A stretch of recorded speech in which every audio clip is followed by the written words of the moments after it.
ನಮಸ್ಕಾರ, ನಾನು ಡಾಕ್ಟರ್ ರಾಘವೇಂದ್ರ, ನರರೋಗ ವಿಶೇಷ ತಜ್ಞ, ಫಾದರ್ ಮುಲ್ಲರ್ ಮೆಡಿಕಲ್ ಕಾಲೇಜ್ ಆಸ್ಪತ್ರೆ, ಕಂಕನಾಡಿ, ಮಂಗಳೂರು. ಇವತ್ತಿನ ವಿಶೇಷ ಕಾರ್ಯಕ್ರಮ ಏನಂದ್ರೆ, ನಾನು ಸ್ವಲ್ಪ ಅಪಸ್ಮಾರದ ಬಗ್ಗೆ ಮಾಹಿತಿ ಕೊಡಲಿಕ್ಕೆ ಇಷ್ಟಪಡ್ತೇನೆ.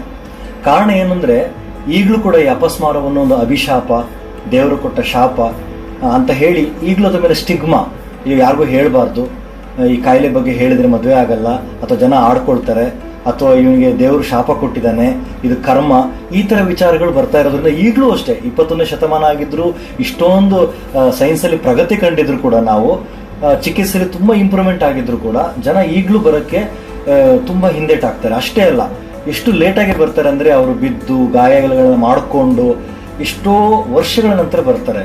ಅದಕ್ಕೆ ಈ ಅಪಸ್ಮಾರದ ಬಗ್ಗೆ ನಾನು ಇವತ್ತು ಇಷ್ಟೊಂದು ಮಾಹಿತಿ ಕೊಡಲಿಕ್ಕೆ ಇಚ್ಛಪಡ್ತೇನೆ. ಅಪಸ್ಮಾರನ ಫಿಟ್ಸು, ಸೀಜರ್ಸು, ಎಪಿಲೆಪ್ಸಿ ತುಂಬಾ ಹೆಸರುಗಳು ಕರಿತೇವೆ ನಾವು. ನಾನು ನಿಮ್ಗೆ ಏನಕ್ಕೆ ಇಷ್ಟಪಡ್ತೀನಿ ಅಂದ್ರೆ, ಇದು ಯಾವ ರೀತಿಯಾದ ಅಭಿಶಾಪನೂ ಅಲ್ಲ, ಇದು ಯಾರ ಒಂದು ಕರ್ಸನ್ನೂ ಅಲ್ಲ, ಇದೊಂದು ಕಾಯಿಲೆ. ಇದನ್ನು ಖಂಡಿತವಾಗಿ ಒಂದು ಒಳ್ಳೆ ಕಂಟ್ರೋಲ್ ಮಾಡಬಹುದು, ಸಾಧ್ಯವಾದಲ್ಲಿ ಗುಣ ಕೂಡ ಪಡಿಸಬಹುದು ಅಂತ ಒಂದು ಕಾಯಿಲೆ. ಇದು ಮೊದಲನೇ ವಿಚಾರ. ಎರಡನೇ ವಿಚಾರ, ಇದು ಒಂದು ಪ್ರತ್ಯೇಕ ಕಾರಣದಿಂದ ಬರುವಂತದ್ದಲ್ಲ. ಹೇಗೆ ನಮಗೆ ಜ್ವರಕ್ಕೆ ಕಾರಣ ಮಲೇರಿಯಾ, ಇನ್ಫೆಕ್ಷನ್, ನಿಮೋನಿಯಾ, ಎಷ್ಟೊಂದು ಕಾರಣಗಳಿರುತ್ತೆ. ಅದೇ ತರ ಈ ಫಿಟ್ಸ್ಗೂ ಕೂಡ ತುಂಬಾ ಕಾರಣಗಳಿರುತ್ತೆ ಎಲ್ಲೆಲ್ಲ ವಯಸ್ಸುಗಳಲ್ಲಿ. ಸೊ ಹಾಗಾಗಿ ನಾವು ಫಿಟ್ಸ್ ಬಂದಾಗ ಅದನ್ನ ನೆಗ್ಲೆಕ್ಟ್ ಮಾಡಬಾರ್ದು. ಯಾಕಂದ್ರೆ ಎಷ್ಟೊಂದ್ಸಲ ಈ ಫಿಟ್ಸ್ ಎಷ್ಟು ಸಲ ಬರುತ್ತೆ ಅನ್ನೋದು ಮುಖ್ಯ ಅಲ್ಲ, ಆ ಫಿಟ್ಸ್ ಬಂದಾಗ ಒಬ್ಬ ಮನುಷ್ಯ ಎಲ್ಲಿ ಬಿದ್ದು ಗಾಯ ಮಾಡ್ಕೊಂಡು ಪೆಟ್ ಮಾಡ್ಕೊಳ್ತಾನೋ ಅದು ಜೀವನಕ್ಕೆ ಒಂದು ರಿಸ್ಕ್, ಲೈಫಿಗೆ ಒಂದು ರಿಸ್ಕ್ ತರುವಂತ ಒಂದು ಸಾಧ್ಯತೆ ಇರೋದ್ರಿಂದ ನಾವು ಫಿಟ್ಸ್ ಅನ್ನು, ಅಪಸ್ಮಾರವನ್ನು ನೆಗ್ಲೆಕ್ಟ್ ಮಾಡಬಾರ್ದು. ಕಾರಣ ಏನು?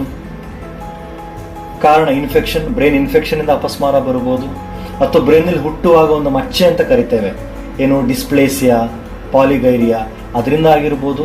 ಅಥವಾ ಏನೂ ಇಲ್ಲದೆ ಕೆಲವು ಸಲ ಫ್ಯಾಮಿಲಿಯಲ್ಲಿ ಜೆನೆಟಿಕ್ ಮ್ಯೂಟೇಷನ್ ಅಂತ ಕರಿತೀವಿ, ಅದರಿಂದ ಬರುವಂಥದ್ದಾಗಿರ್ಬೋದು.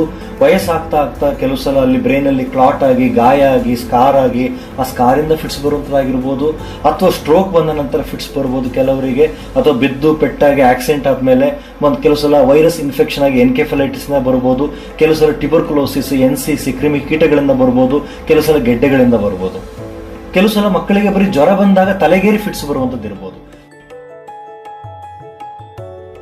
ನಾವು ಫಿಟ್ಸ್ ಬಂದಾಗ, ಫಿಟ್ಸ್ ಯಾವ ತರ ಇರುತ್ತೆ ಜನಗಳಿಗೆ ಎಲ್ಲ ಅನ್ಕೊಂಡಿದ್ದಾರೆ, ಪ್ರಾಯಶಃ ಪಿಕ್ಚರ್ ನೋಡ್ಬಿಟ್ಟು ಫಿಟ್ಸ್ ಅಂದ್ರೆ ನೊರೆ ಬರೋದು, ನಾಲಿಗೆ ಕಚ್ಕೊಳ್ಳೋದು, ಕೈಕಾಲು ಜರಕಾಗುವಂಥದ್ದು, ಬೀಳುವಂಥದ್ದು, ಇದು ಮಾತ್ರ ಫಿಟ್ಸ್ ಅಂತ ಅನ್ಕೊಂಡಿದ್ದಾರೆ. ಹೌದು, ಅದಕ್ಕೆ ನಾವು GTCS ಅಂತ ಕರಿತೀವಿ, ಗ್ರ್ಯಾಂಡ್ ಮಾಲ್ ಎಪಿಲೆಪ್ಸಿ ಅಂತ ಕರಿತೀವಿ. ಬಟ್ ಅಪಸ್ಮಾರಗಳಲ್ಲಿ ನೂರಾರು ವಿಧಗಳಿದೆ. ಸಡನ್ ಆಗಿ ಸ್ಟೇರಿಂಗ್ ಮಾಡುವಂಥದ್ದು, ಒಂದು ಕಡೆ ನೋಡಿ ತುಟಿಯನ್ನು ಕಚ್ಚುವಂಥದ್ದು, ಕೈಗಳನ್ನು ಹೀಗೆ ಮಾಡುವಂಥದ್ದು, ಅಥವಾ ಜರ್ಕ್ ಬಂದು ಕೆಳಗೆ ಬೀಳುವಂಥದ್ದು, ಅಥವಾ ಬಾಡಿ ಟೈಟ್ ಆಗುವಂಥದ್ದು.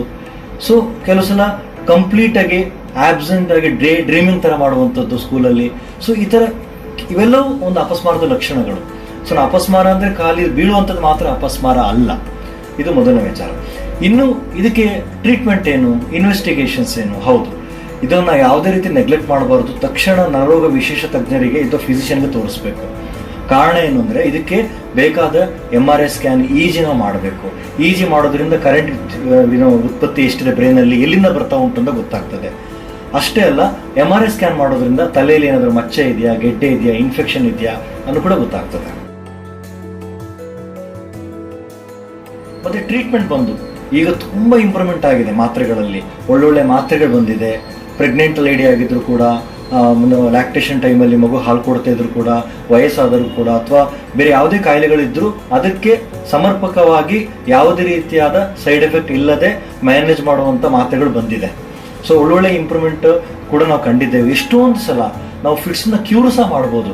ಕೆಲವು ಸಲ 3 ರಿಂದ 5 ವರ್ಷದವರೆಗೆ ಬ್ರೈನ್ ನಾರ್ಮಲ್, MRI ನಾರ್ಮಲ್ ಇದ್ದು, EG ಆಮೇಲೆ ನಾರ್ಮಲ್ ಬಂದು ಫಿಟ್ಸ್ ಬರಲೇ ಇಲ್ಲ ಅಂತ ಆದ್ರೆ ನಾವೆಲ್ಲ ನಿಧಾನವಾಗಿ ಮಾತ್ರೆಯನ್ನು ಕಡಿಮೆ ಮಾಡಿ ನಿಲ್ಲಿಸ್ಬೋದು.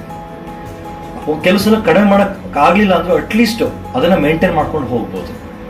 ಮಾತ್ರ ನಿಲ್ಲಿಸ್ಲಿಕ್ಕೆ ಅಂದ್ರೆ ಸಣ್ಣ ಡೋಸಲ್ಲಿ ನಾವು ಕಂಟಿನ್ಯೂ ಮಾಡ್ಬೋದು. ಕೆಲವು ಸಲ ಎಪಿಲಿಪ್ಸಿ ಸರ್ಜರಿ ಅಂತ ಅಂದ್ರೆ ಅಪಸ್ಮಾರಕ್ಕೆ ಒಂದು ಸರ್ಜರಿ, ಸ್ಕ್ಲಿರೆಕ್ಟಮಿ ಅಂತ ಮಾಡುವಂಥದ್ದಾಗಿರ್ಬೋದು, ಗೆಡ್ಡೆ ತೆಗೆಯುವಂಥದ್ದಾಗಿ ಮಾಡಿರ್ಬೋದು.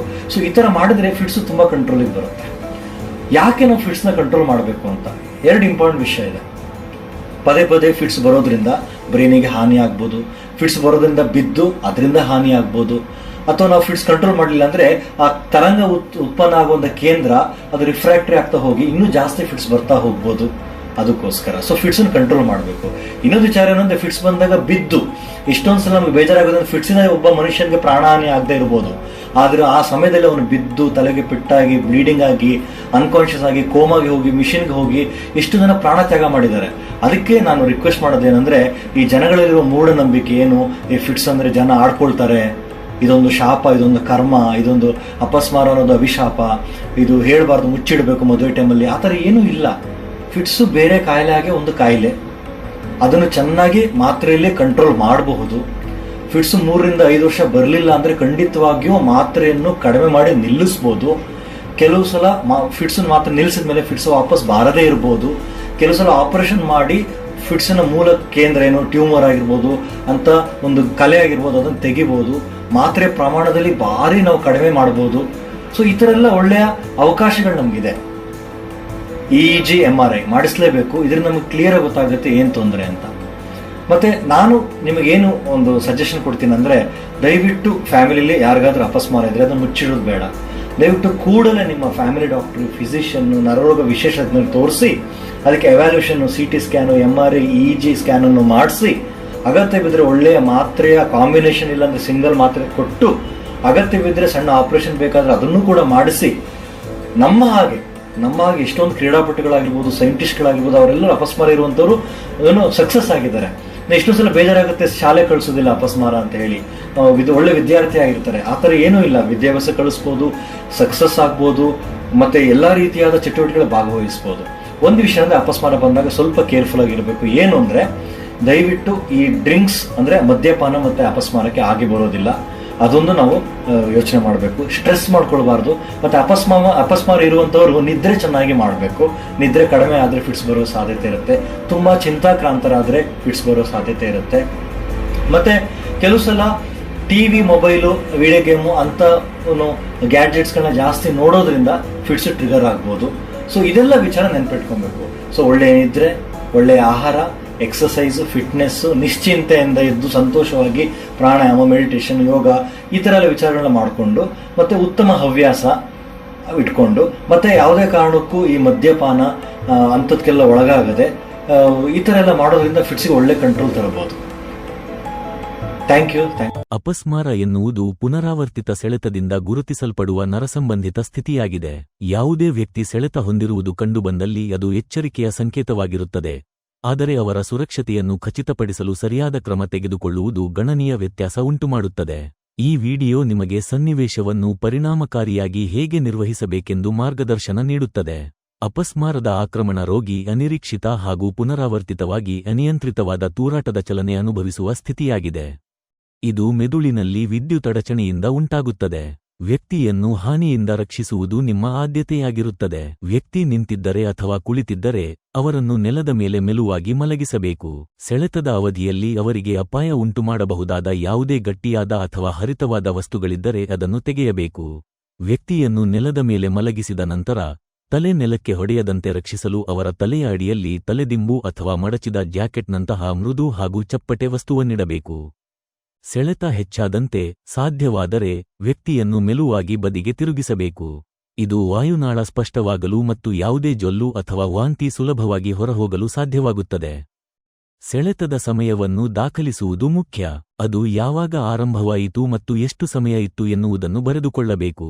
ನೀವು ನೆರವಿಗಾಗಿ ಕರೆ ಮಾಡಿದ ಸಂದರ್ಭದಲ್ಲಿ ವೈದ್ಯಕೀಯ ತಜ್ಞರಿಗೆ ಈ ಮಾಹಿತಿ ಮುಖ್ಯವಾಗುತ್ತದೆ.